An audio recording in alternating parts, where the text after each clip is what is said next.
Hello दोस्तों, गरिमा के गीत में आप लोगों का स्वागत है। आज मैं विवाह गीत गाने जा रही हूँ। अगर पसंद आएगा तो लाइक शेयर कमेंट जरूर कीजिएगा। सुगावा ऐसा मामी पोसले रहलू हो मछरिया, ऐसन पापा बेची अइले हो मछरिया, ऐसन पापा बेची अइले हो। जबरी ताकिली बेटी पापा वरिया हो, पापा मुहावा फेरी लिहले हो, पापा मुहावा फेरी लिहले हो। अब कदी खेलू बेटी हमरा वरिया हो, खेतवा बरिया बेचवाई दिहलू हो, खेतवा बरिया बेचवाई दिहलू हो। सुगावा ऐसना चाची पोसले रहलू हो मछरिया, ऐसन चाचा बेची अइले हो मछरिया, ऐसन चाचा बेची अइले हो। अब जबरी देखली बेटी चाचा वरिया हो, चाचा मुहावा फेरी लिहले हो, चाचा मुहावा फेरी लिहले हो। अब कदी खेलू बेटी हमरा वरिया हो, खेतवा बरिया बेचवाई दिहलू हो, खेतवा बरिया बेचवाई दिहलू हो।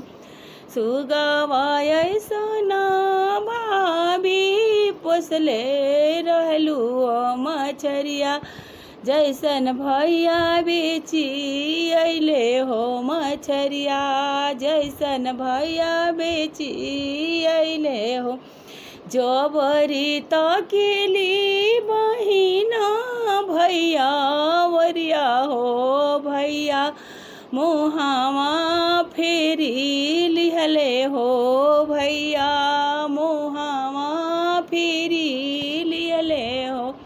अब कदी खेलू बहिना हमरा वरिया हो, अब कदी खेलू बहिना हमरा वरिया हो। एटिया मामा हमर खाली कैलू हो, बैंकवा हमर खाली कैलू हो।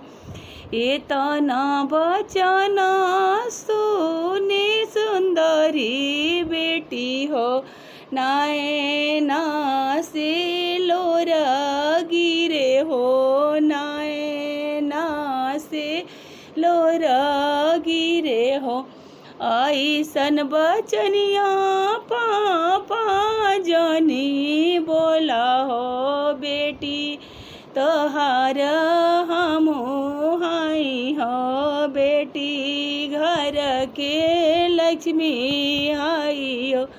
ऐसन बचनिया चाचा जानी बोला हो, बेटी घर के लक्ष्मी हाई हो, बेटी घर के लक्ष्मी हाई हो।